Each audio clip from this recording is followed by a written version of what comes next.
গত মরশুমে সুপার কাপে চ্যাম্পিয়ন হয়ে দীর্ঘ 12 বছরের জাতীয় ট্রফি জেতার খরা কাটিয়েছে ইস্টবেঙ্গল।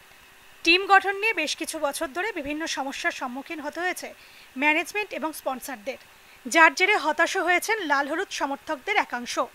তবে নতুন মরশুম শুরুর আগেই দল গঠনের জন্য ঝাঁপিয়ে পড়েছে লাল হলুদ শিবির। এবারে আরও শক্তিশালী দল গড়ছে তারা। রীতিমতো দলবদলের আগে 9 দশকের মতো ফুটবলারদের দিয়ে টানাপোড়েন চলেছে ময়দানে।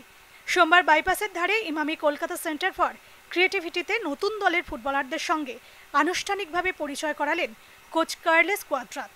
সঙ্গে ছিলেন ইস্টবেঙ্গল কর্তারা এবং ইমামি গ্রুপের কর্ণধার ডেভিড লাল্লাং সাঙ্গা, জিকসান সিংহ, দেবজিৎ মজুমদার, ক্লেন্টন সিলভারা লাল হলুদ জার্সি গায়ে র্যাম্পে হাঁটলেন।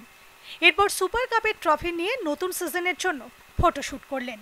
ইস্টবেঙ্গল যতই ডুরান্ডের ফাইনাল খেলুক অথবা ভুবনেশ্বর কাপ সুপার কাপ জিতুক, লাল হলুদ সমর্থকদের কাছে আইএসএল এ ভালো ফল করা একমাত্র লক্ষ্য।